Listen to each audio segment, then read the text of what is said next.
Ang tagal kong tumira dito sa Luwakan. Nadadaan-daanan lang namin to dati. Naglawamot ka na yan. Nakita ko lang sa mga previous messages namin. Nirecommend to ng isa nating audience. And ngayon lang napuntahan. Ang luwak pala dito.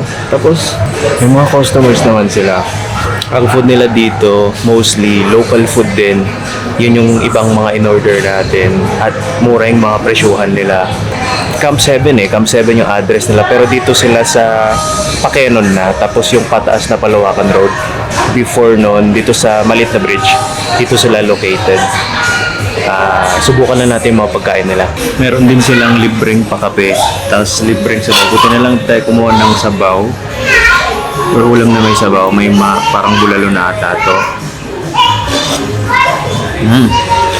Try muna natin yung crispy dinuguan. So yung parang crispy na ano niya, na proteina niya. Pritong bituka.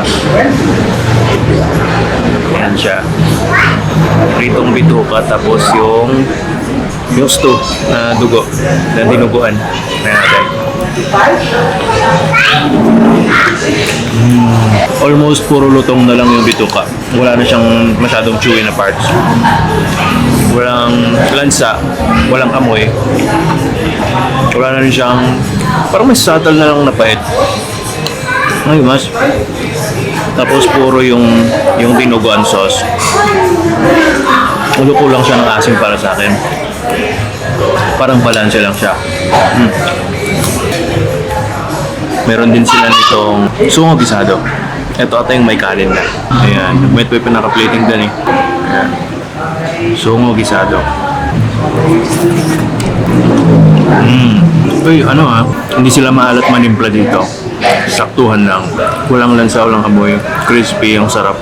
Parang naprito muna siya. Tapos simple lang yung niya, nag-isa lang. Tapos sibuyas leaves. Meron din silang mix na innards. Tapos, syempre, kung mahilig ka sa ganito, isa o bituka. Ang lutong ding ng bituka. Same, ako na itikuan Wala siyang foul na amoy o taste. Yeah.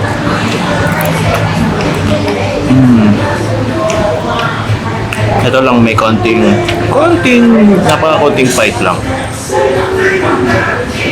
Tapos hindi siya ganun ka-oily, sakto lang. Medyo maganda dito Ganun din, parang simpleng gisa lang. Yan.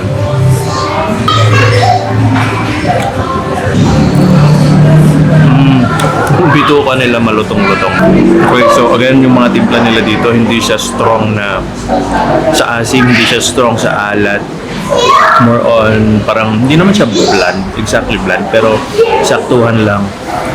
Yun yung parang nagpasarap, kumbaga yung balance lang lahat yung timpla niya. Tsaka hindi siya ganun ka-oily. Pero sa akin lang, gusto ko na ma-oily, pero sa akin yun, unhealthy habits. Kasi ang linis. So, para sa lahat siya. Siguro, if you're not into like innards or offal, minsan kasi ganun talaga yung iba. As someone na medyo maingat sa pagkain ng innards, offal, appreciate ko. Ang linis. Yung dinuguan lang, hindi masyadong malakas yung lasa niya. Kasi nga balance lahat. Yung mga condiments naman. Kung may toyo din, kung gusto mo ng extra alat. Pero okay naman yung pagkain dito. Lagi naman nadaan dito And more than 2 years kami nagstay sa Luwakan. Nadadaan-daanan lang talaga namin dito. May serving, saktuhan lang. Pinaka-favorite ko, sumo gisado. Ayan. Tulad siya sa Camp 7.